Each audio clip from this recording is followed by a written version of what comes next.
And welcome live, everybody, to the Jim Master Show, live entertainment, lifestyle, celebrity talk show series. Thanks for joining us. Always great to have you here from all around the world. We appreciate all of your love and support of our series. And boy, do we've got an extraordinary guest joining us from New York City, from his penthouse. Nelson Aspen is here, extraordinary entertainment reporter, showbiz journalist, author, singer, and lots more. Matter of fact, he spent many, many years. He's from America originally, but he spent many, many years as entertainment reporter and journalist extraordinaire for a very, very popular breakfast show series called Sunrise, and that's on Channel 7 in Australia. Many people around the world recognize him from that. Did that for many, many, many years. Really, really terrific. True broadcaster, too. He and I were just chatting off air about television and radio and broadcasting, all the changes and things of that nature that have happened. We'll talk about that a little bit. He also has a fantastic, steamy new novel that he's penned that we're going to be talking about as well. Again, he's been doing this for a number of years. He is originally from Pennsylvania, USA. He makes his home in New York. He spent 22 years in Los Angeles as well, and 3 decades airing on morning television, including well over 19 plus years as the show business editor for Australia's #1 rated Sunrise. That's the fabulous breakfast show, bringing the latest in entertainment and pop culture to millions of viewers around the world. Much loved, well respected, widely trusted, contributed to television, radio, and online outlets around the world. You've probably seen him be referenced multiple times on some of your favorite TV shows, news programs, Access Hollywood, Inside Edition, Extra. He is brought in as a Hollywood insider, an expert for his opinion, for his thoughts, for his latest breaking information within the world of celebrity and entertainment and so much more. So I'm sure you've seen him on some of your favorite entertainment programs as well, not just in Australia, but here in America. He spent time broadcasting also to the UK, which is also really exciting. Again, he's studied this. This is what he wanted to do. He and I are very similar in that vein, similar in terms of loving the industry and wanting to really make the most of it. But there's a lot more to the Showbiz Insider than just, of course, his empathy, his wit, A-list contacts, masterful storytelling ability. You'd be hard-pressed to name a celebrity truly that he hasn't had contact with or interviewed, and an entertainment story that he hasn't covered, too, which is why the 5-time Publicists Guild of America nominee was recognized as International Media Journalist of the Year. And bouncing between Tinseltown and Manhattan gains him access to some of the hottest stars and scoops. And one day he's been, on the red carpet chatting with Tom Cruise or Chris Hemsworth or Jamie Foxx. Next day, sitting down for exclusive chats with Meryl Streep, Brad Pitt, and Mark Wahlberg, Cate Blanchett, Adam Levine, Naomi Watts, Reese Witherspoon, or the Avengers, and so much more. He's really loved what he's doing, and he's been doing it again for a long time.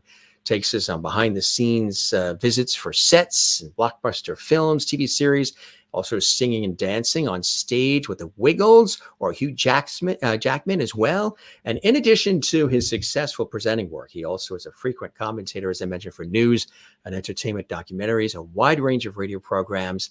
He does have a serious side as well, as evidenced by his compelling live breaking reports on the deaths of legendary stars like Aretha Franklin, Whitney Houston, Michael Jackson, Patrick Swayze, Heath Ledger, and so much more. News outlets around the world quote his expertise and exclusives.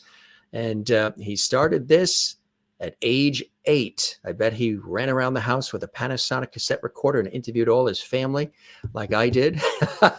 And he went on to roles in the big screen as well. We'll talk about that too, including TV's long-running Search for Tomorrow. He's done acting. He's also a singer in addition to everything else. And he penned this fabulous book, which is hot off the presses, semi-autobiographical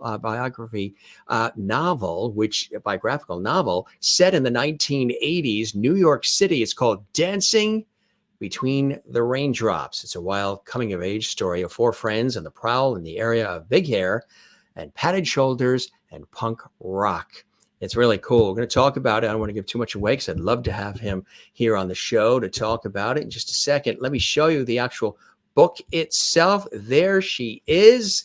And it's a steamy novel. He is a novelist, and he's written many other books before, but this particular one is very exciting. And there's a reason why. There's a reason behind the story why it's titled Dancing Between the Raindrops. It's an actual personal story he's going to share with us as well.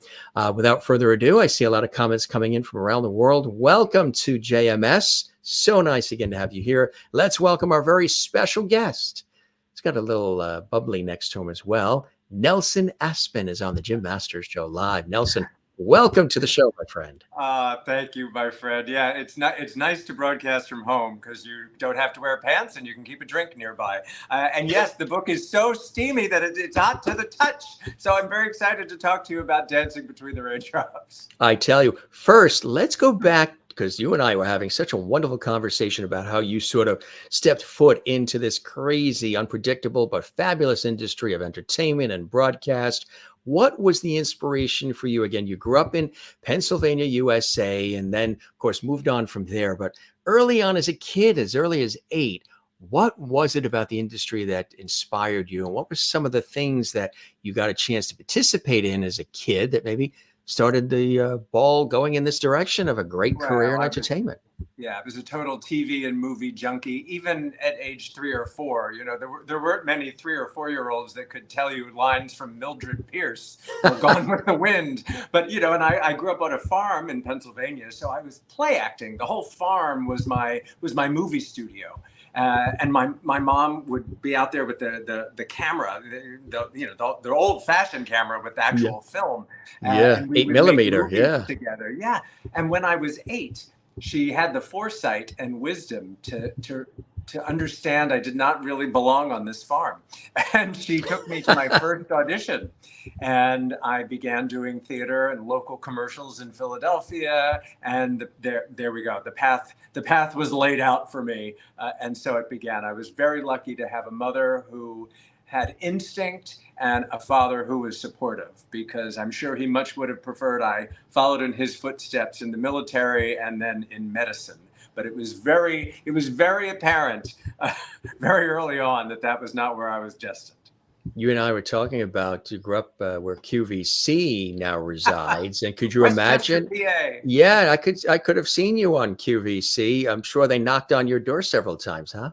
There was a time of year, I think it was March actually, when they would do their recruiting, and I was already living and working as a TV presenter in New York City when I would get the annual solicitations. You know, would you have any interest? And nothing against QVC, it's a great gig, it's a fantastic gig, but I was hell bent on getting out of Westchester, Pennsylvania. I didn't want to. If I had wanted to make a career in Westchester, I would still be there. I wanted to come to New York. I was the kid that would lay in bed at night and listen to like Young and Pretty New York City Girl and all the songs about New York, and I think that's where I got to be. Mom would take me to Broadway shows. And that was a big trip. Now people live in Westchester and commute to New York. But back then, you had to get on the train or you had to drive for hours. And it was really like the Emerald City compared to Westchester. And I had a quick trip to college in New York at Hofstra University. And I spent all my time. I was a great student in high school. I was a terrible student in college because I couldn't focus on my work. I just wanted to be in the city. And my dad, brilliant as he was, said, "Look, I'll give you a year to make. You want to be in show business? I'll give you a year. I'll support you for a year. And if you're not working and self-sufficient in a year, back to college. You go." And I got the first soap opera gig. You mentioned Search for Tomorrow in your very kind introduction.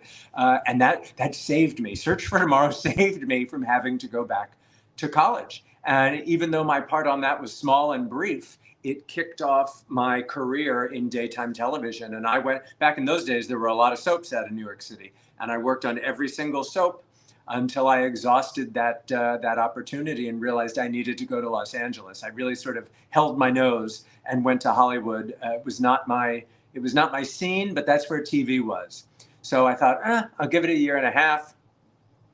22 years went by before I got out of LA. 22 years in LA. I say you get less for murder. But I think the reason time goes by so quickly when you're in LA is because there's no real discernible change of seasons. It's just always beautiful. It's always gorgeous. And there's nothing to delineate time unless there's a major earthquake. Right. When you were in New York, was Broadway of interest at all? Very much so. In fact, I talk about that a lot in Dancing Between the Raindrops. The Dancing Between the Raindrops is essentially my 1980s story, New York from 1980 to 1990. And I was determined to be a Broadway star. That never worked out for me, but I had many amazing Broadway encounters. I had many amazing Broadway auditions. There's a lot of sex in the book. This is not a book for people under 18. There's a lot of profanity. There's a lot of sex. And I finally am free after all these decades and I am pretty squeaky clean, but I have been a squeaky clean presence in morning television, helping people wake up, floss, and get ready for their day. And now I'm able to tell my stories, and I'm having an awfully good time doing it. You know, it really is amazing. And we've got some wonderful shots showing just how long you've actually done this kind of work. How did the opportunity to be such a central figure on the beloved breakfast show Sunrise on 7 in Australia come about for you? A lot of people around the world know you for that work as well. And that you did for well over almost 2 decades too. Australia has been very kind to me, but it wouldn't have happened. None of it would have happened without Princess Diana. I was trying to, I was hell-bent on being an actor. It never occurred to me to do anything else. And I was making a living teaching aerobics. I was a very successful and popular aerobics instructor at the time in the late 80s when step aerobics. I don't know if you remember that piece of plastic that people would jump up and down on. But yes, I was an innovator and early pioneer in step aerobics, and so popular that they took me to London to train Princess Diana in that hot new workout. While I'm in London, they put me on the morning show to demonstrate the princess's new workout. And the morning show they liked me. Maybe it was my mullet. Maybe it was the way I looked in my lycra. I don't know. But I ended up working for 2 different British morning shows for 10 years, from 90 to 2000. And then I get a call from an Australian startup show, which you mentioned, but they were looking for a Hollywood guy. And I said, well, what time would it be? Because I've got a job already. And what time is it in Australia when I would be on? And I was currently doing England from 11 p.m. to 2 a.m. my time, and it was brutal.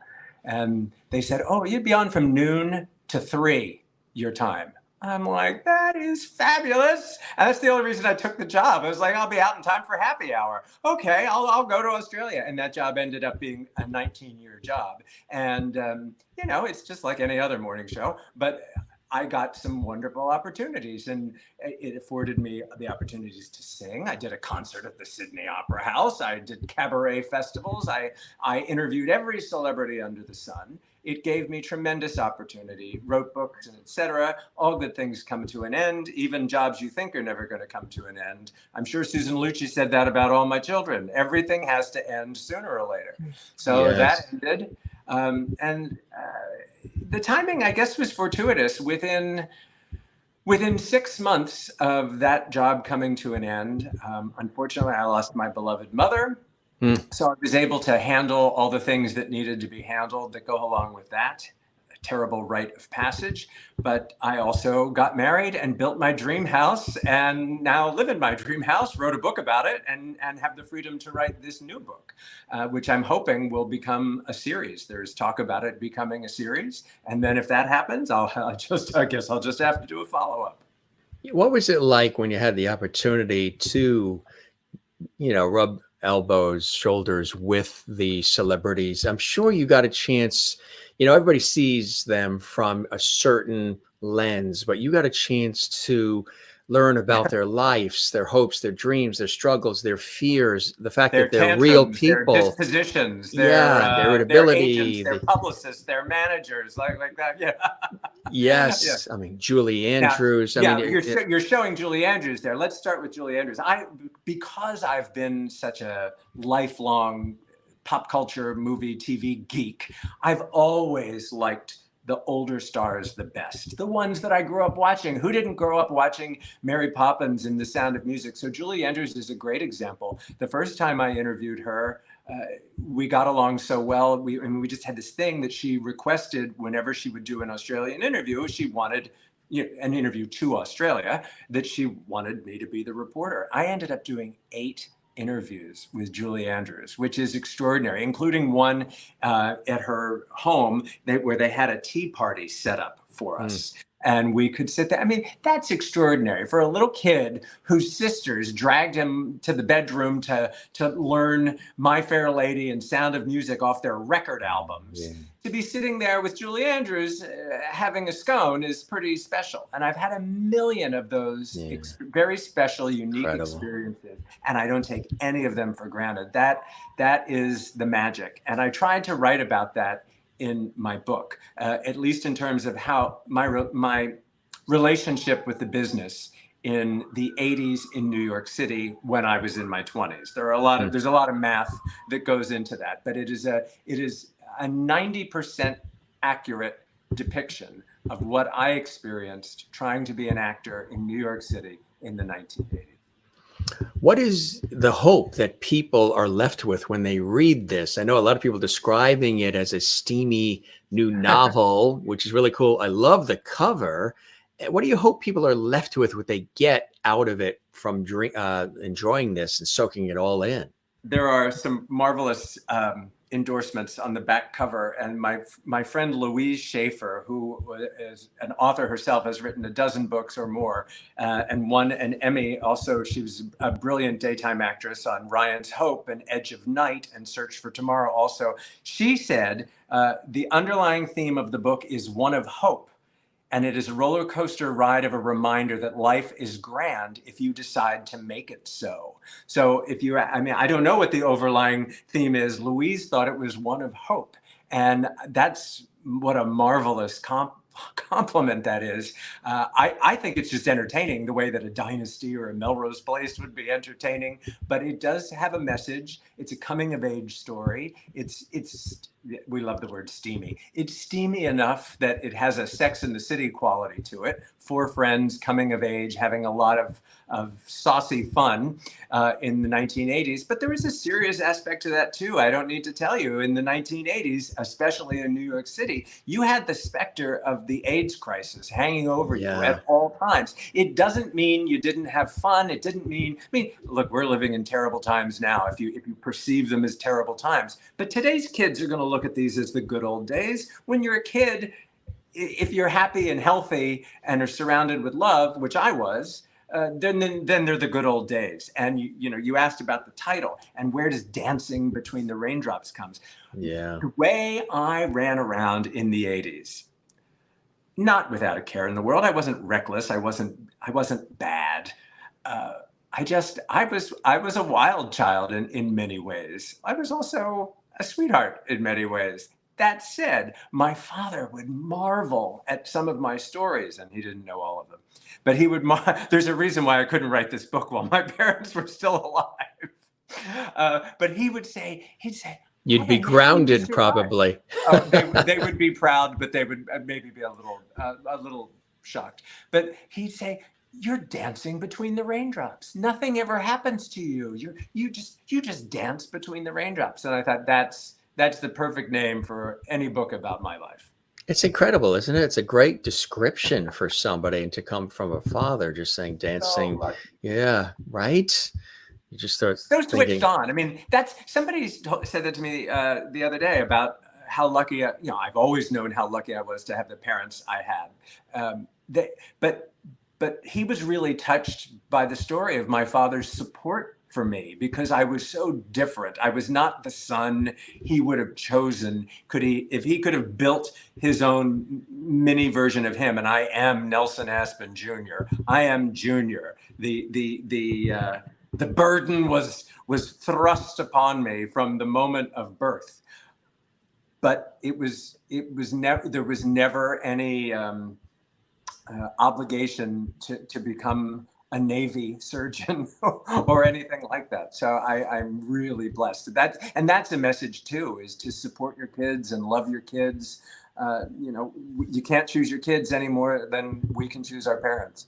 Yeah. When you carry that family name, I know what you mean. Being the fifth myself, James, there's just this lineage and this understanding of, what the family history and things of that nature as well. And but Jim, I'll hey, tell you, my you turned dad, out fantastic, Nelson. I not bad for an old fart. Yeah, my dad, of course, his name, Nelson Aspen Sr., the first MD. But Nelson Aspen was a big name for a little boy. And Nelson is kind of a tough name for a little kid anyway. So my family called me JR. The hero of my book I call TJ, as a nod to JR. But my family called me JR for Junior, because Nelson's a tough name. There's no nickname for Nelson, right? There really is. There's no nickname necessarily for Nelson. Yeah, well, right? Nothing good. The Australians love to nickname you. They love to Nelly or something, or you'd be Nelso or Nelly or Aspo or whatever. So there really is no good nickname to come out of Nelson. So I was JR, and I stayed by JR. I was professionally pursuing my career as JR Aspen until I was cast in a production of The Taming of the Shrew, and playing Petruchio was none other than the hot TV actor of the time, Patrick Duffy from Dallas. And he was playing Petruchio, and we're all getting introduced to Mr. Duffy, who's come in to star in the show. And I said, I'm JR. And of course, everybody in that time was saying, who shot JR? Who shot JR? Who shot JR? And he just looked at me with complete and utter disdain, like I had made up this name to cash in on the popularity of Dallas or something. And it was at that moment that I decided, I'm Nelson. You're Nelson. I think it's a cool name. I mean, it is now. You have to grow into it. Yeah, well, it definitely doesn't. It sounds like a broadcast name. It does not sound like a name you would have made up. And I get that all the time, which you would understand. People constantly in and out of the industry just automatically assume Jim Masters is not your name. You pick that out of a hat because you're a broadcaster, you're on TV, radio. You can't be Jim Masters. Maybe it's Harvey Lupowitz or something, but you're not Jim Masters. I said, I'm not. Let me check that birth certificate. They're surprised that I said, why would I change it from Jim Masters? What would I, what else could it be? It's funny. You have, like I said, had this opportunity to really chat with some really extraordinary people of all different backgrounds, all different genres within the world of entertainment, all different age groups and disciplines. And that has really enriched your experience. What would you say is some of the enrichment you received by talking to and sort of celebrating so many different people doing different things?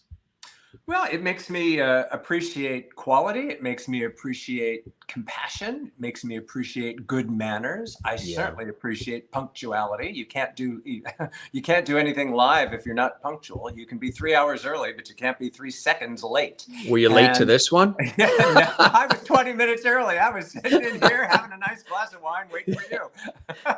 No, I mean to the one on the photo on the screen. Were you late to that one? That's John Schneider, the Dukes of Hazzard. I was teasing him about how many fights he and all the other guys on the Dukes of Hazzard always had. So I asked him to do that for me. He's a lovely guy. Boy, talk about aging well. Oh, there's another one who's aging well. Christy Brinkley. She's a bit of a goddess. If that doesn't make you want to, I don't know, moisturize your face, I don't know what will. Right. But yeah, there's stars that are kind and actually listen to you and understand that sometimes it can be a bit of an assembly line process to do these interviews.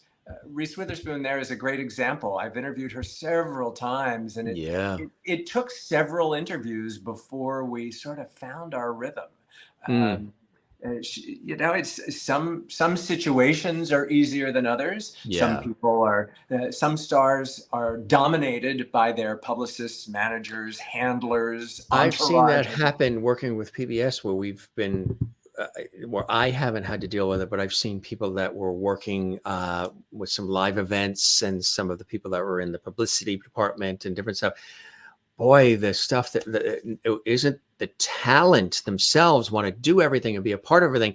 But yeah, the handlers that were around were like, and it was sort of ruining what was trying to be done because they were being sort of just dragged and pushed and shoved in a way where the talent wanted to be. And this is a very popular talent who sells millions of albums and is a piano player and the whole bit. And we couldn't believe the way the person that handles them was just changing things as they were live on the air, and the talent was getting confused. And it was just really, sometimes just let the star do their thing. That's what Well, the people younger want. stars have it tougher, I think, than the older stars who've been around and are just they have better stories to tell. They're less self-conscious. You're not gonna get somebody like Ellen Burstyn or Eva Marie Saint or Julie Andrews or any of those. Dick Van Dyke. Anybody over 70 is not going to be precious. They're going to be just down to earth and have a story to tell and be happy to tell it. And I don't know. I've always gravitated toward older folks anyway. I'd rather hear a story. I'd rather hear a story from somebody who's been around than from somebody who doesn't know anything. God, I say that all the time. Am I talking to my mirror? I mean, there's so many similarities to everything that we're fabulous. I was going to say. I mean, I say that all the time. There's something, because we've got a big family on both sides and relatives that were older, and there's just something about the wisdom. They sort of cut through it all. They made it happen. And I know what you're saying. Did you ever get a chance? He's always been on my list, and there was one opportunity that came very close through PBS, but then he was called away because it was his 90th birthday, and Disney pulled him away. But it was Dick Van Dyke. Oh, I was hoping you were going to say that. I have a great Dick Van Dyke story that will go into the next book. Dick Van Dyke is the reason I know I had made the right career path, leaving acting and going into reporting. And it was, of course, he's an icon and everybody knows and loves him from his body of work. But it was whatever year that was, I want to say the early 90s, maybe mid 90s, whenever he was on Diagnosis Murder. Diagnosis Murder was his series that he was doing. And I was doing a set visit. I had a Canadian TV show called TV Guide Television. And I would do interviews with, set visits and celebrity That's interviews. right. I remember seeing that. TV Guide Television. And I was on the set of Diagnosis Murder, and I was talking to Dick Van Dyke, and he was actually listening to me. He wasn't just there to say whatever he was promoting. He was listening to me. I would ask him a question. He would give me an answer. We went back and forth. He also was a very kind, polite gentleman, which he didn't have to be. He was the star of the show. He's a legendary icon. He didn't have to be gracious to me. He was marvelous. I remember going out to the studio parking lot to get into my horrible little putt-putt car that didn't always start on the first try. I was just trying to make it. But I was high as a kite as I was driving home from that interview, because I was like, this is what I'm supposed to be doing. I'm supposed to be asking questions and guiding a conversation. And Dick Van Dyke was the first, that first moment of cognition for me about I was doing the right thing. It wasn't like, oh, you're teaching aerobics to make a living. No, I was becoming a journalist. So thank you, Dick Van Dyke. Where do you think that appreciation for things like that and that grounding that you have exists? Because, in these industries, there's a lot of superficiality. There's a lot of flash in the pan, instant gratification, blah, blah, blah. You seem to have... I'm the youngest of 5. So my parents went from being the oldest, they went from being the youngest parents at the PTA meetings with my older siblings. By the time I came along, they were the oldest parents at the PTA meetings. So I've always had older references.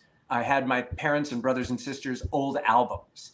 I didn't listen to any albums that were new. I had a whole, I had rooms full of albums at home that were old. So I listened to the old albums. I did the same thing. Yeah. Oh my God. I've got that sensitivity, but I tell you, it makes it more remarkable when I do interview young stars like you were saying, some of them are so confused or they just really don't know anything yet. But every now and then it's worth it when you get an old soul.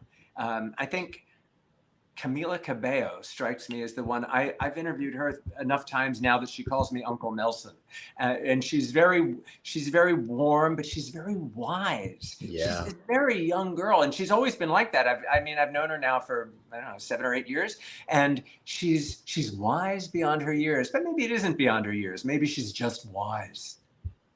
Right, exactly. That's a terrific way to look at it. And oftentimes when you have conversations with people who have sort of an old soul way of looking at it, they're wonderful conversationalists as well, which I think is that just enriches the conversation that you're having. You had an opportunity also, of course, to chat with Tony Bennett. Wait till I tell you about Tony Bennett. Oh my God, Tony Bennett. So first of all, as a singer, I idolize him, and my material is all from the Great American Songbook. And if it hadn't been for my morning TV career, no one would have ever heard me sing. The only reason people came to hear me sing is because, oh, it's the guy from TV. If I had tried to be a musical theater star, it wouldn't have worked out that way. I had to sort of come in through the back door. But so Tony Bennett, like an icon, an idol, a mentor. I would run into him on the streets of New York. Always, he was very charming, self-effacing. Then I started running into him at studios. He wasn't necessarily doing our show, but I might see him in the hallway, passing through on another show. Always had time to talk. Struck up a conversation, and he started telling me about his painting and his passion for painting. I was like, if I could sell my producers on doing a story about your painting, would you be game? He's like, I would love it. And so I begged. I'm like, please let me do a story on Tony Bennett's painting. I don't want to talk about his singing. We all know he sings. I want to talk about his painting. So Tony invited me up to his Central Park South amazing apartment overlooking the park. That a lot of his painting is of the park. We had this marvelous day together, and he was so generous. He showed up early. Well, why not? It was his house. But he'd actually been doing the NBC Today show. It was Christmas time. He was singing a Christmas carol on the NBC Today show, and he came back to the house. He had all the time in the world for us. He was asking about my folks. Would they like an autographed CD? I'm like, oh yes, what are their names? I was signing the things. He just had all the time in the world to talk to me. So I've always felt very close to him as a result of this beautiful interview that we got to do. And when he passed away last year, or this year now, I'm losing track of time here. It's been a very long year. Yeah. I immediately was like, I need to do a Tony Bennett tribute show. So I'm actually working on, for next year, for the anniversary of his passing, I want to launch my Tony Bennett tribute show. And the nice thing about Tony Bennett is that he recorded every great classic song. Oh, yeah. So you can just pick and choose whatever your heart desires to do a Tony Bennett tribute show. But I'll actually use elements of our interview together as part of the show. So it'll have its own bespoke quality to it. That is so fantastic. That is great. I look forward to that. Keep us posted. We'll have you come back definitely when you do that. I just need one more project. To fill the day, huh? I don't know. It's really amazing.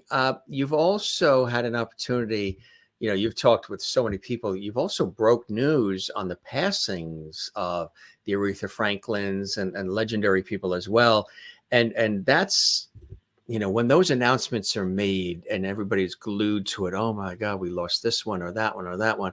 And everybody will say, oh, what a year, we're losing one after the other. What is that like when you have to deliver the news about somebody that's really iconic, legendary, but also beloved? Yeah. Because I'm sure, you're missing them as much as the people that you're reporting the information to. It's the only time I miss my daily job. For morning news, the only time I get, that I get frustrated is when I can't be on to share information about an important figure. And a great example of that, and I've done a zillion obituaries, and I'm very proud of them. I am really proud because I take it so seriously, and I get to, and I'm not just talking froth about a Kardashian. I'm giving context and analysis to something that's important, that's not just show busy. It's the business of show business, not the show of show business when you're talking about that. And the very first time that happened was Deborah Kerr had passed away. Or as my mother said, Deborah Carr. Now I'm confused. Is it Deborah Carr or Deborah Kerr? But of course, From Here to Eternity, Tea and Sympathy. I mean, so many amazing films. And the producer's like, oh, nobody knows who she is. I'm like, wait a minute. Just give me 30 seconds. I beg of you, give me 30 seconds to remember her and explain why she's important in the annals of show business.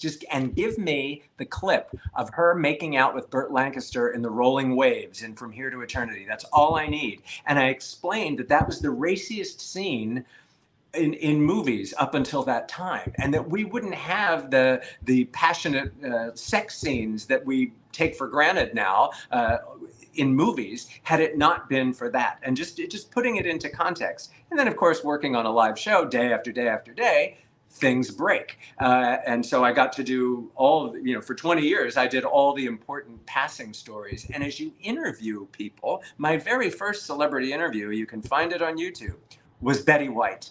And she had me over to the house. We did a wonderful thing together on Fitness for Pets. She was a darling. I owe a lot to Betty White. And I always told my producers, when the terrible day comes that Betty White leaves us, you better make sure, no matter where in the world I am, no matter what time of the day it is, you call me. I do the obituary for Betty. And I think it was New Year's Eve day or something like that. Yeah, it was right on the cusp. It wasn't a weekday. And I was sitting right here in my dining nook. And I didn't have a tripod then. This was, we weren't as outfitted as we were then. I was literally holding the phone, doing a FaceTime obituary for Betty White. But do it, I did. And it's a big responsibility, and you have to be prepared for those. If there's an older star that you should be prepared and have your facts together. But then there are surprises. I was literally on the air dealing with the death of Farrah Fawcett. I was sitting on my stool in front of my green screen, live broadcasting to Australia, telling the hosts about the passing of Farrah Fawcett, when the little voice in my ear says, "Nelson, we have an unconfirmed report. Michael Jackson has passed away. Stay in the chair. Stay in the chair." And they're feeding me the information as it was coming in. So I sat in that chair for the next 5 hours, and they were wheeling in monitors with closed captioning so I could be watching all the different news feeds. And we stayed on the air as the details of Michael Jackson's passing started to trickle out. And I spent a year of my life covering Michael Jackson's death, the funeral, the subsequent trial of Dr. Conrad Murray. It was an extraordinary year on the road. I was on the road to Neverland and Forest Lawn and the house in Bel Air. It was something. But that's important. That's important news. It's not everybody likes to dismiss entertainment news as, oh, it's easy. Anybody can do entertainment news. That's why you see a lot of not so talented people doing entertainment news, but it's not easy. Not at all. Another one too that I think is near and dear to your heart too, and I don't want to use the word a favorite of yours, but a very special conversation, Lisa Marie Presley. Oh, well, I mean, Lisa Marie, she's an icon, right? So I had done a couple of visits to Graceland for stories, and I guess she was doing an album, and I think it was duets with her father. Like they were doing that with the tracks where they were both together. I think, as I recall, that was the deal. So they sent me back to Graceland, and I was going to have this exclusive one-on-one with Lisa Marie. And I had been to Graceland before and really like it. I like Memphis, Tennessee quite a bit, actually. I could live in Memphis. And so I go to Graceland, and they were bringing pews, church pews, into a chapel. I'm like, where'd that chapel come from? And they're like, well, they built it for this interview. You'll be the first person to ever do an interview in the chapel. I'm like, why would you do an interview in a chapel? But it was very smart on Graceland's part, because people go to Vegas to have their Elvis weddings. Graceland doesn't make any money off people going to Vegas doing an Elvis wedding. But if they have a beautiful chapel at Graceland, Elvis fans, maybe who take it a little bit more seriously, you know, the whole Elvis reverence thing, come to Graceland. It's a beautiful chapel, and they had never done an interview in there before. So she and I had this very special moment because Graceland was hers. That was her home, her property. And there we were in this beautiful chapel. We had a marvelous interview. And again, when she passed away unexpectedly, I answered the call. Let me talk about it. Let me give a little bit of perspective. Let me give a little bit of history, because a lot of outlets just want to talk about the salacious details of cause of death, circumstances of death. Look at I actually didn't do any reporting on Matthew Perry when he passed away recently. I just didn't have the timing, and the outlets didn't turn out.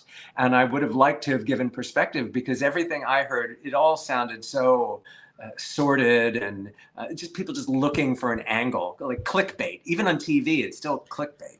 Well, what would be your perspective? What is it about his passing that resonates even with you? Well, of course, what's most noteworthy for me is his age, because he's younger than I am. And, you start to think about the fragility of life. And we all, we may think we're dancing between the raindrops, but sooner or later you're going to get wet. And it's so sad for his age and what he was trying to achieve. Of course, you're going to have to mention Friends. Of course you are. I mean, it's how we know him. It's how we recognize him. It was a decade of his life, but it was not what he wanted to be remembered for, even though he realized that's exactly what he would be remembered for. He was trying to help others become clean and sober, and have a sober living house for men, which was a big passion of his. So he was on the right track. He had new projects coming up in the works. So it just, to me, it's very sad, and it's really a redemption story. And I'm glad he got his clean bill of health before the end. Whatever got him. But I'm glad he didn't go in the way that everybody sort of expected he would go. That's a blessing. In a gutter or some sort of unusual. He didn't die the way he could have, if it had been years earlier. He worked so hard, right? Exactly. Has there ever been somebody that you wished you had an opportunity to chat with, converse with, interview, that may have already passed before you got the chance to do that, or it just didn't happen? Joan Crawford, are you kidding? Joan Crawford would be a dream come true. But, who has this great advice about skin. Yeah, I was telling you that off there. We were talking about skin. Yeah, skincare just comes up in conversation a lot. I don't know if it's because I'm shiny. They want to know the secret, right? Skincare. What's the Nelson Aspen secret? Yeah, my secret is Joan Crawford's secret. I don't know that Joan Crawford aged as well as she could have, but she used to say, "Water your face like a flower."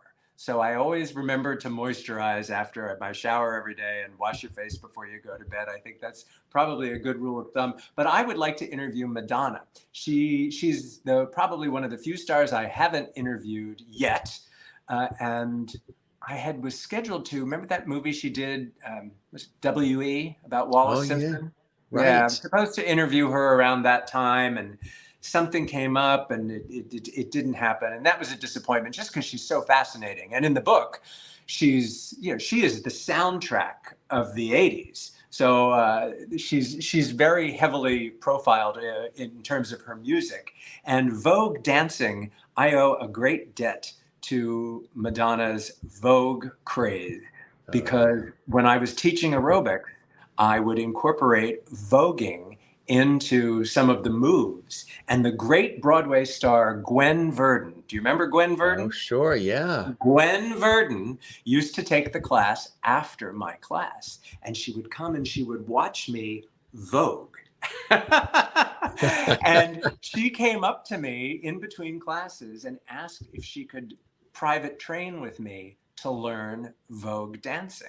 Wow. And she and I established this friendship. And she set me up with my first commercial agent when I moved to Los Angeles. I mean, she was a class act. And my best friend, because the world is this big, my best friend ended up moving into Gwen Verdon's building and lived there for many years. So, it was just one of those full circle moments. She was, I still sometimes just get on YouTube and watch Gwen Verdon dance videos because she's like nobody else. And as great as his choreography, her partner, Bob Fosse, as great as his choreography was, he couldn't have done it without Gwen. And her nickname, was the superior posterior. So yes, if next time you look at a Gwen Verdon dance video, check out her superior posterior. As I mentioned, that Princess Di story was extraordinary. She really so influential in your life in such an extraordinary way.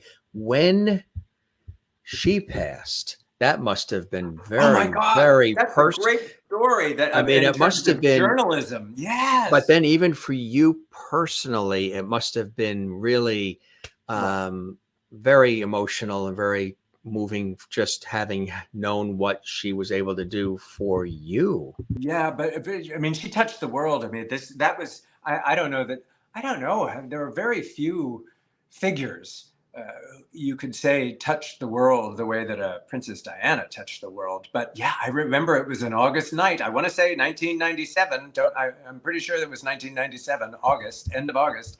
I had just bought my first house in Los Angeles and was having a barbecue. And we were partying in the backyard, having a barbecue. And I had a lot of journalist friends over. And one of my journalist friends worked for a British television company. She got the call first. She's like, "You're not going to believe it. You're not going to believe it." And we all, we were in the bag. And she's like, "They want me to drive into the studio and do a report." And we're like, "You're in no shape to drive. Like, what are we going to do? What are we going to do?"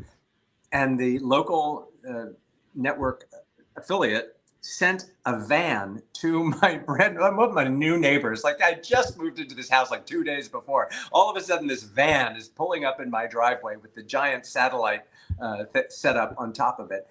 And because we were all journalists, we arranged the chairs in my brand new living room that wasn't even moved into. And there were 6 of us, and we sat in a circle. And we had one cameraman that came with the truck. And we would take turns doing reports. As we were getting the information in, they'd go to one reporter, and that's a wrap. And then they'd cut to the next reporter with a new background behind them, and we go to the next one. And we spent the night doing that. It was very surreal, and just goes to show you, you should never assume that it's a day off. You never get a day off from the news.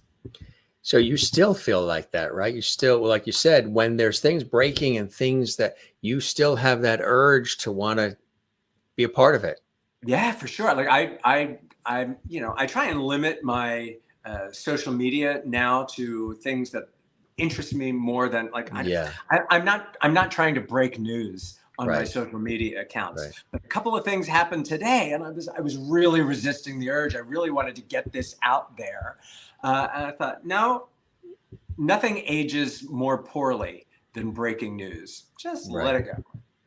Right. Today's breaking news was that you were coming on the Jim Master Show live, which tops I everything else. Good on Instagram and Twitter with that. That can top everything else. Here's another great shot. Oh, wonderful photos that you've sent along here, huh? I need a sip of wine to tell that story. When I was this also was this would be the early 90s. In the early 90s, I was living in Los Angeles trying to be an actor.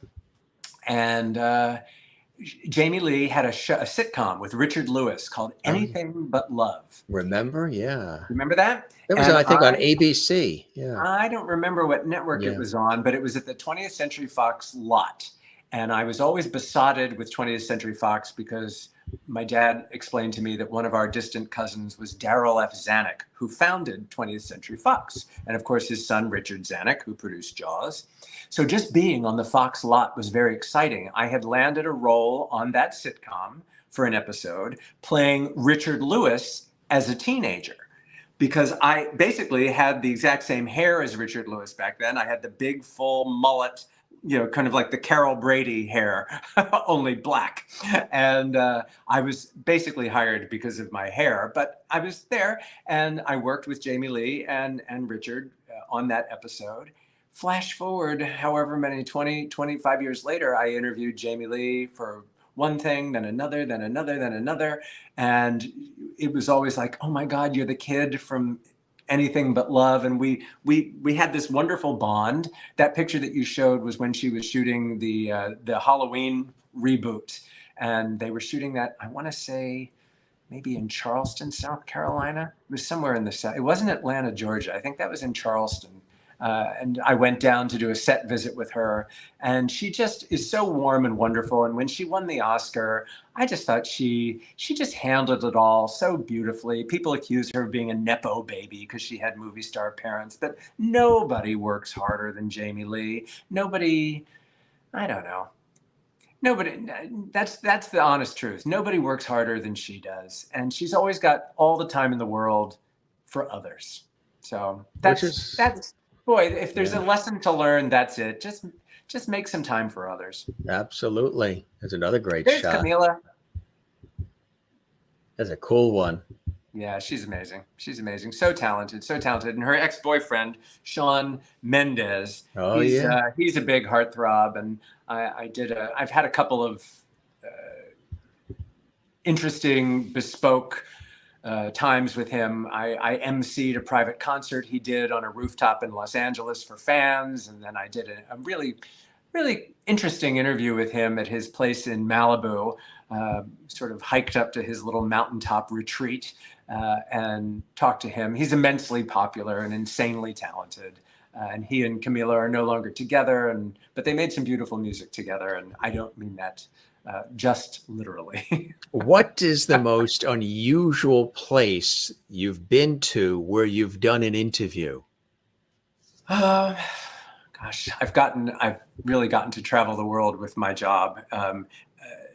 You go on some of these press junkets and they're extraordinary. And some of the stars who are in charge of planning their own promotional stuff are really extraordinary. And I have to say that The Rock is spectacular for that. I've been to Mexico, to Baja with The Rock, and Hawaii, Maui with The Rock, and he's amazingly generous, and he has such a big personality, and he's so charming. I mean, he's a real star. And I've interviewed him a zillion times, and he's playful. If you make a funny request, can we do a little gag here? He's game for anything. So yeah, I went to Japan. I'd never been to Japan. They sent me to Tokyo to interview the cast of Stranger Things, which I thought was strange in of itself. It had no connection to Tokyo whatsoever, except that that's where I was sent. And I didn't get to really see much of Tokyo. And there were two terrible earthquakes while I was there for the 48 hours I was there. So I was not compelled to hang around. But I will say the most interesting, this is kitschy, this is total kitschy, and this will be very niche for whatever few audience members might appreciate this. But I appreciated it because I was a huge fan of the movie The Poseidon Adventure. One of my best friends from the age of 15 until her death was the actress Carol Lynley, who was in the Poseidon Adventure and sang The Morning After, etc. So I would do all these Poseidon gigs with Carol. Like we would just do fan conventions and screenings, and I got to be friends with all the Poseidon people. And somebody wanted a story, a Where Are They Now story on Pamela Sue Martin, who not only was in Poseidon, she was on Dynasty, she was Nancy Drew in the Nancy Drew Mysteries. That's right. So I booked us to do the interview on board the Queen Mary, which was docked in Long Beach. The Queen Mary, for fans of the Poseidon Adventure, they well know that the Queen Mary was the model for the Poseidon, and the exterior shots of the Poseidon were filmed on the Queen Mary. So not only did I get to interview Pamela Sue on the deck of the Queen Mary, she indulged me in reenacting some of the scenes between her and the character of her younger brother, who would have been about my age. And the thing about that, I love that I'm remembering this now because I haven't thought about this in years. 2 weeks after the interview, in the mailbox was a handwritten thank you note from Pamela Wow. Sue Martin. And I'm like, Yeah, that's class. that That is is right. class. Right, exactly. Boy, Shelley Winters, Jack Albertson, Ernest Borgnine, Connie Stevens, all Oh, in that no. Connie epic. Stevens, not. You're thinking of Stella Oh, Stevens. there's Stella Stevens. That's right. Stella Yes, Stevens, Stella. just panties. What else do I need? But Right. Roddy McDowall, Roddy the McDowell. experience of going to a screening with Roddy McDowall. Woo, woo, woo. You get a bit of a workout. You get. And then there's somebody else who we know who's a sweetheart of a person. Oh, that's our mutual friend. That's how I met you, Jim. Eileen Kristen introduced us. And Eileen, of course, soap goddess, but also Broadway star from Greece. And she and I, we traveled in parallel universes while she was doing Ryan's Hope and I was making the Search for Tomorrow rounds. We both were, but we both kept missing each other. We never met until 2010-ish. And we met on the Upper West Side where we both were living, and we ran into each other in a store, started talking, and never stopped. And now we sing together, we perform with each other, and she and I are desperate to do a play together. We have one in mind that we would really like to do together. So maybe Manifest Destiny. But she's a great gal and insanely talented. Isn't she? And funny and witty and fast. Funny. When she was a guest on our show, it was so much fun and a great conversationalist, great back and forth. But even with all the roles that she's played, she's real, she's warm, she's affable. You know what I mean? She's authentic, which I love that because that's very refreshing. You know what word has just sprung to mind? The word, it's a word that nobody uses anymore. And I'm going to use it about Eileen Kristen right now. She is a minx. Now, I don't know we'd have to Google the dictionary definition of minx. It's a good crossword word. Is it like M-Y-N-X? But she, to me, keep talking. Is it like a mensch? No. Minx is like a coquette. Okay, yeah. Sexy. Sexually attractive and playful woman who causes trouble. Well, sexually attractive and playful, yes, but she does not cause trouble. So she's sort of a minx. M-I-N-X. Although I guess it can be spelled with a Y as well. See, you've got a little lesson here on the Jim Master Show Live with our guest, Nelson Aspen. Keep your laptop handy. He's got it right there. What was the process like writing the book? And when did you know, or novel, when did you know you wanted to do it? And this was the time was right now to release it. What was the process like? I had just done the book last year, Your Home is Your Castle. That was the book I released last year. Right. And that debuted at #1 on Amazon's home renovation and remodel charts. Like, it was an unexpected success. I just sort of wrote it to chronicle my experience of building your dream home during a pandemic. That was how that book came about. I didn't expect it to be so well received, excitedly received. I just thought, well, I'll like it. So I was in Australia last January, February, and I was meeting people and talking about, what's next for me. Do I want to do something further in Australia? Whatever. And somebody had said to me, you really should write your memoirs. I'm like, oh, I can't remember everything. And if you're going to write your memoirs, they really have to be accurate. They really have to be perfect. And I'm like, I can't do that, but I've got so many great stories. And I started thinking, well, why don't I write a semi-autobiographical novel? And I can tell, like, I'd say 90% of my book is true, but I've combined characters, I've renamed people so that I don't get into trouble, because I tell some tales. And if I told you who they really were, not everybody would be so happy.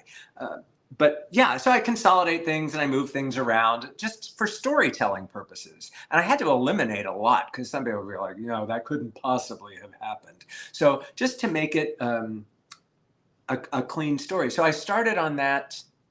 I had to look at my contract to go back because I thought, boy, this seems to have happened quickly. And I went back and I started this at the end of March. And I remember thinking, well, I need longer. I can't operate with such a short deadline. I need at least a year to write this book.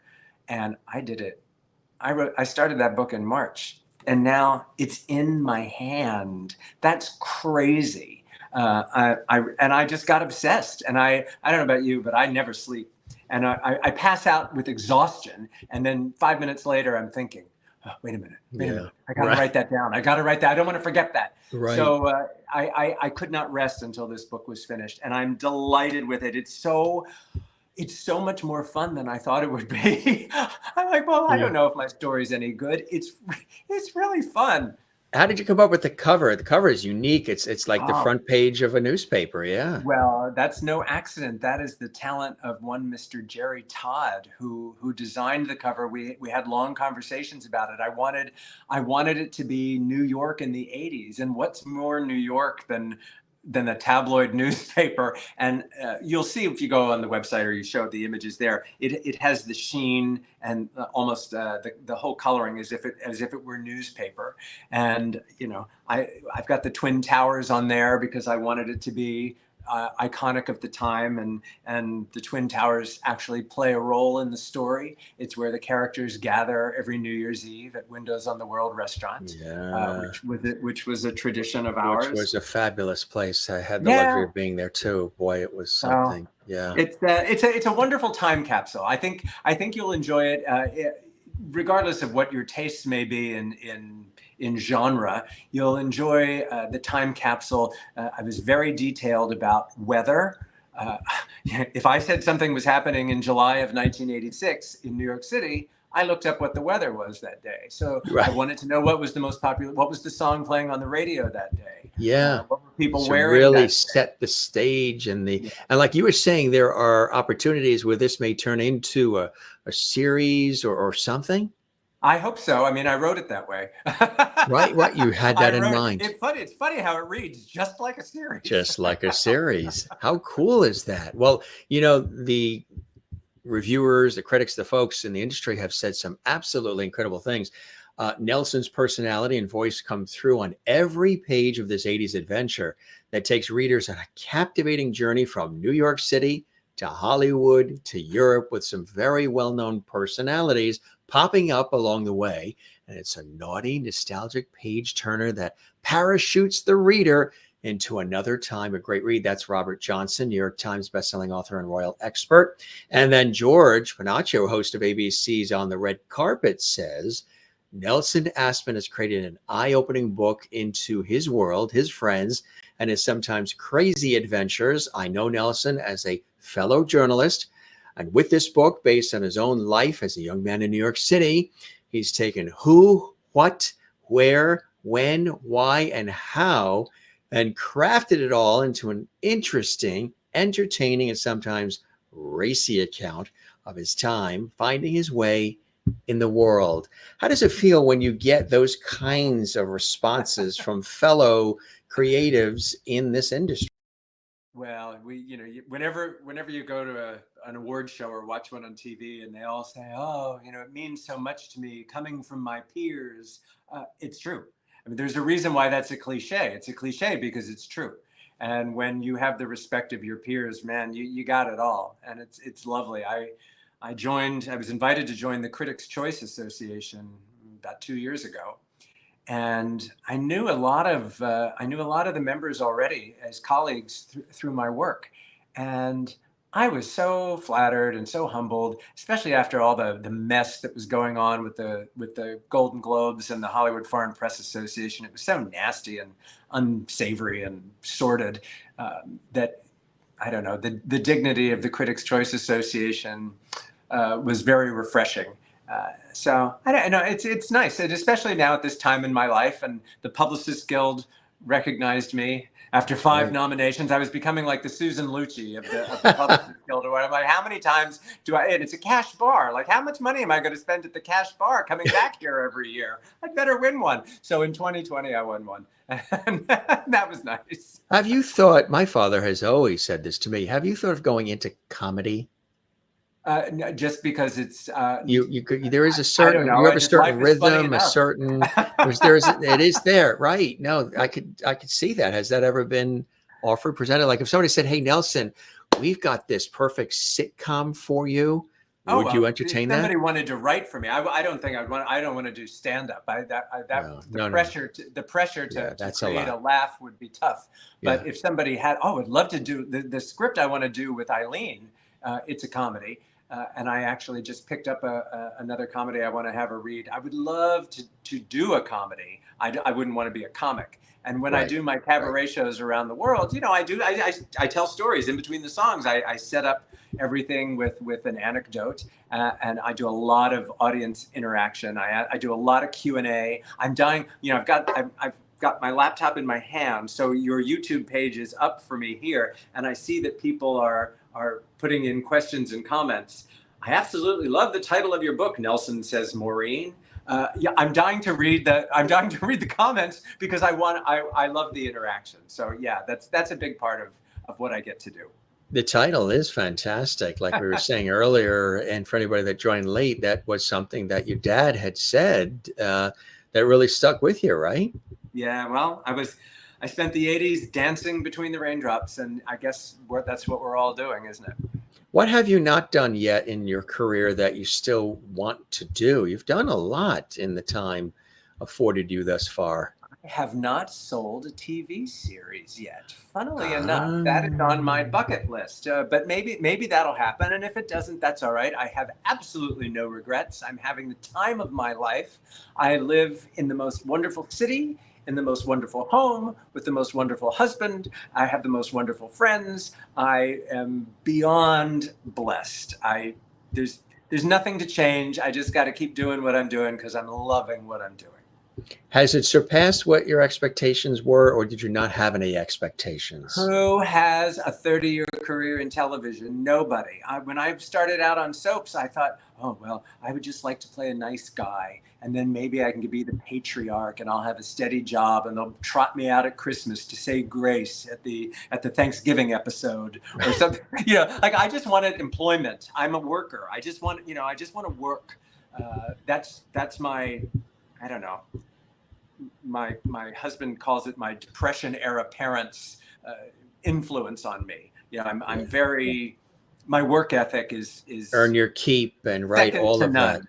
I Right, have a right. very strong work ethic, but I never dreamed when I was on the farm playing Mildred Pierce that I would be 60 years old and reflecting on a 30-year television career and still going.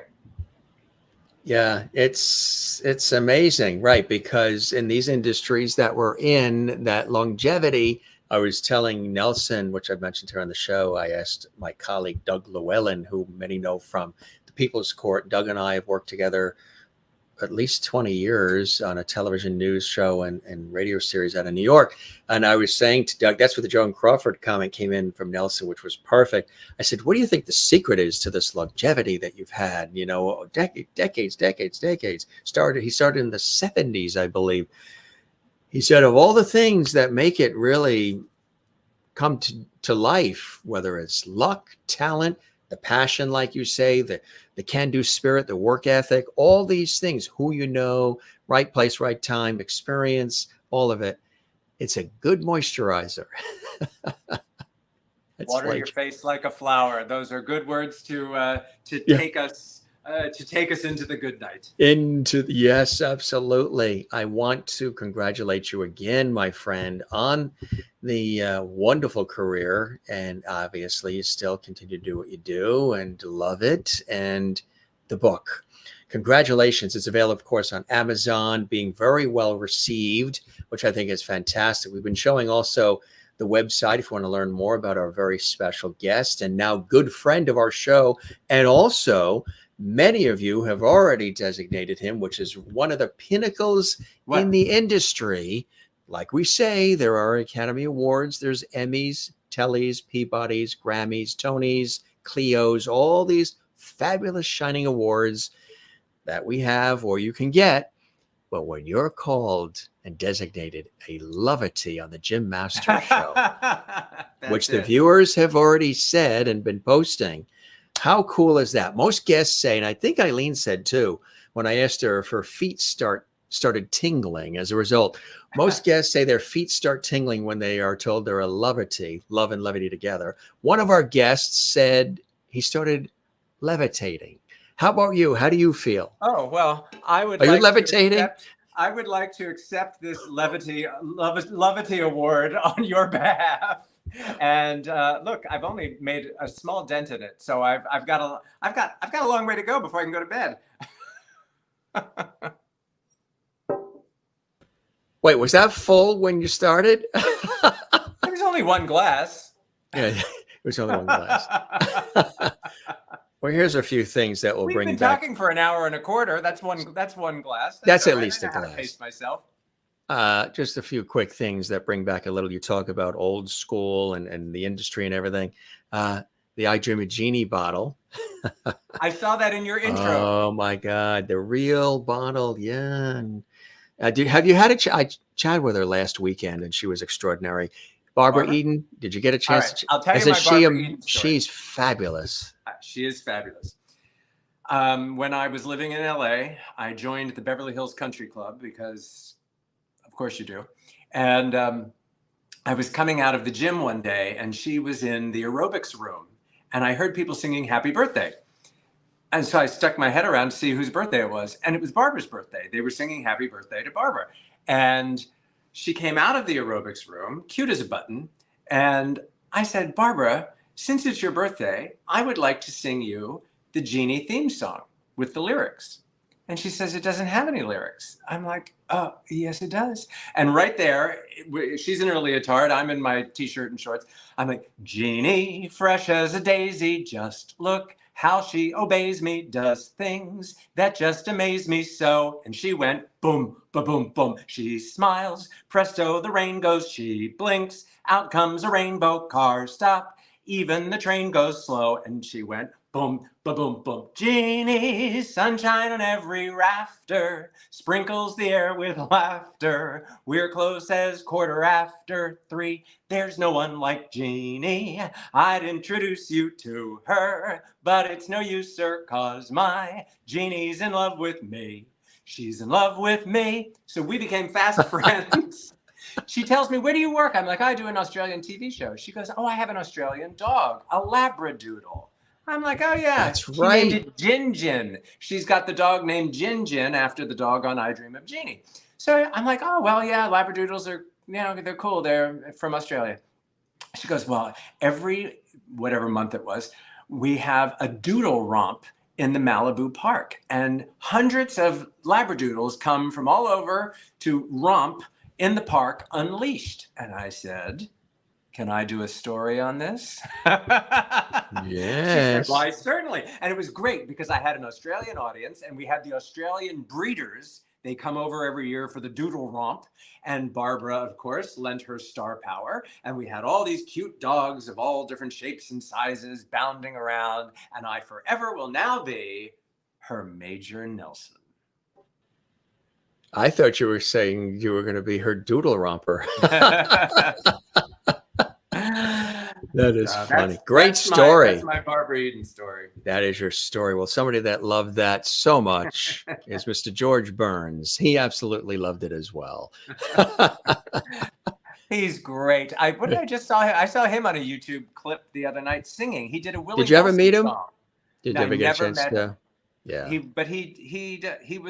It was a clip of him being introduced by Debbie Harry. Debbie Harry was introducing George Burns singing a Willie Nelson song. So you see, that's it. Say yes to everything. You never say know yes to everything, right, George? He hangs down below here. He's sort of like a production assistant. He's got his cigar and he's got his little martini down below. Just make sure everything is going smooth and according to plan. Thanks for popping in, my friend.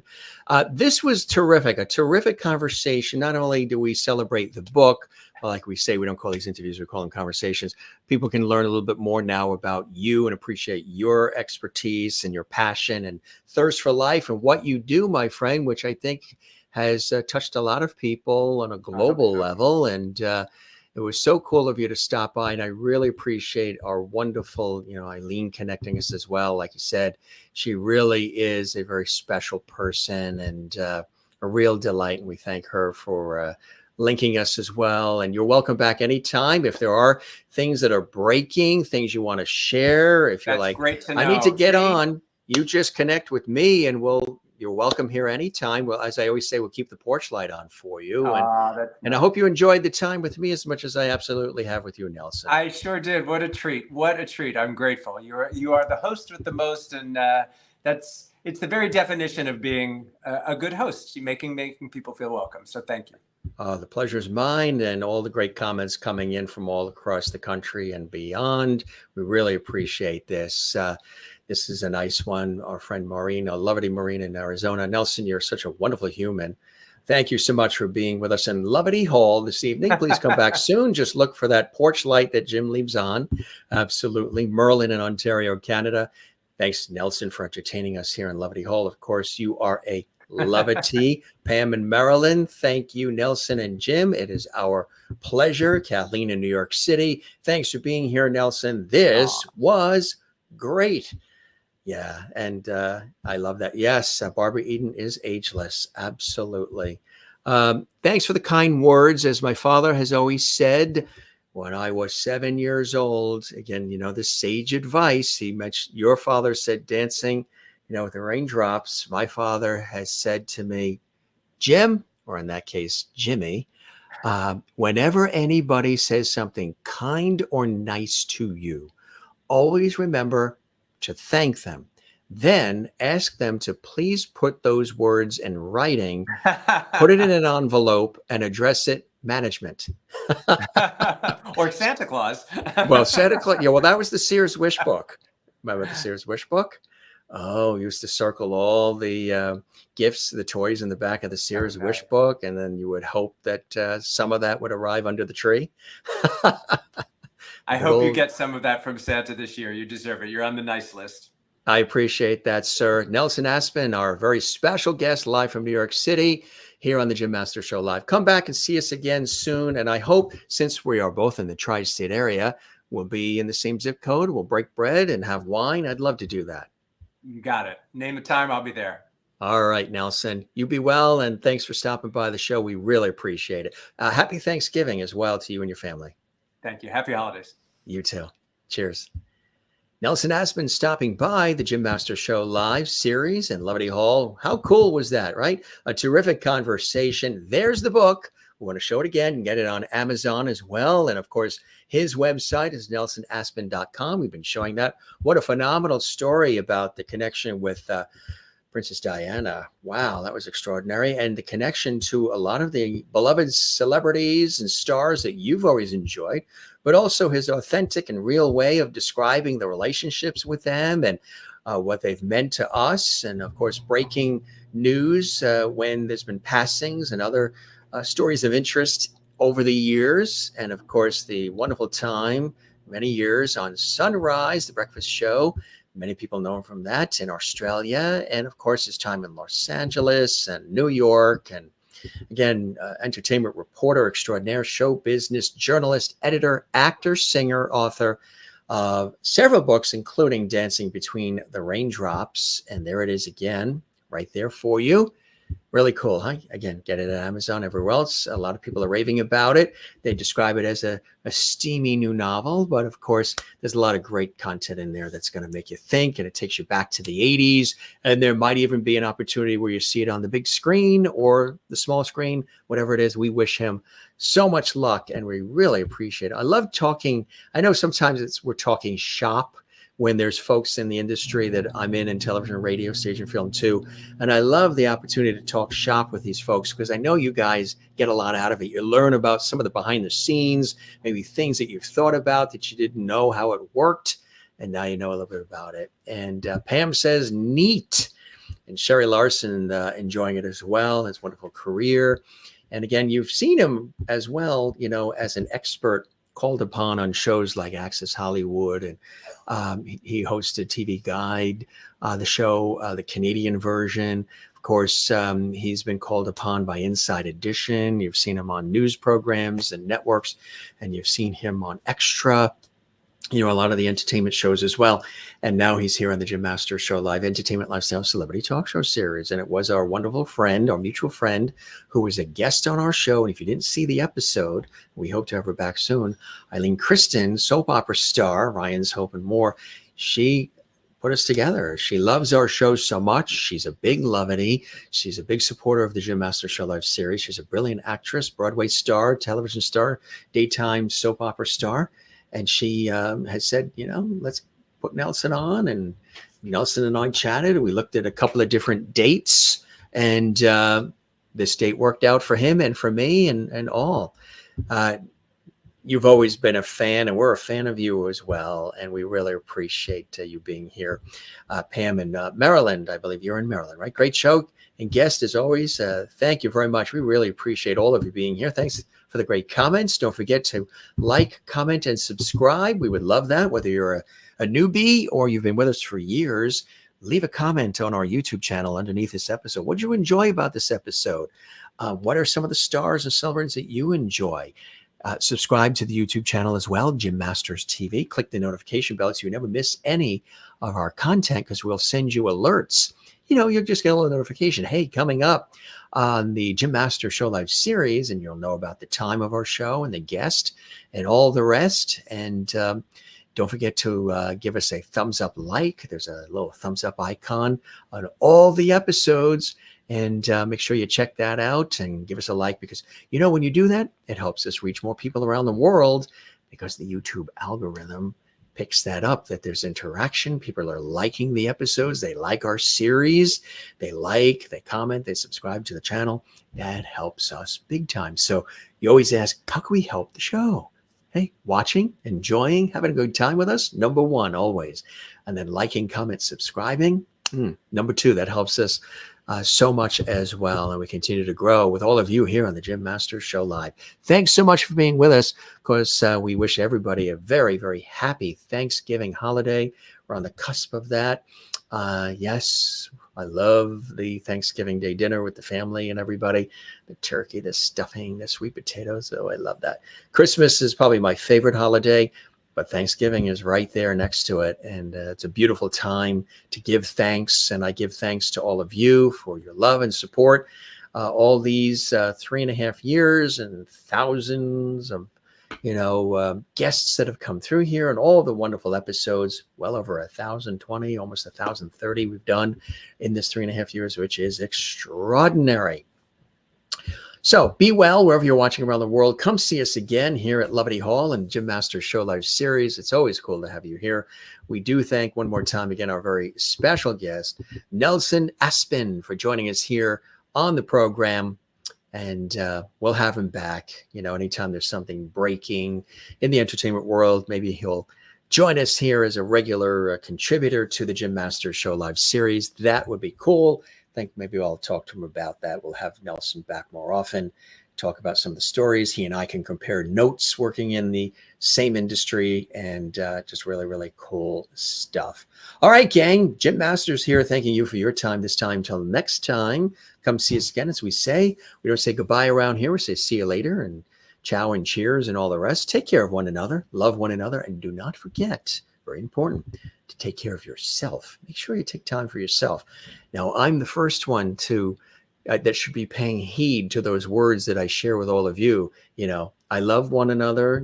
I do all of that, and but as far as taking time for myself, working on that one. Always trying to do for all, and but we are going to. We did have lunch. We didn't have dinner yet. I know all of you always comment, relax, make sure you have dinner. We are going to have dinner right now. Okay. So I know those of you who are like, do you eat? I'm going to make up for it on Thanksgiving Day. Does that sound good? I'm going to make up for it. We'll have some pie. We'll have some stuffing. Of course, with the Irish in me, got to have those mashed potatoes. Got to love those mashed potatoes. You must take care of you. You as well, Kathleen. Hope you're feeling better. I know you've been experiencing not the greatest of times right now with a little bit of an injury there, but I hope you're on a levity, healing, upward mode there, and everything is going well for you. All right, gang. The best of all, come see us again, as I said, for probably the 4th time, and we really mean it. We keep the porch light on for all of you right here at the Jim Master Show Live Series and what we call Levity Hall. Did you have a good time with us? Let us know. Leave a comment and come see us again. We love you all. Be well, take care, and thanks for stopping by the Jim Master Show Live. Take care. Cheers.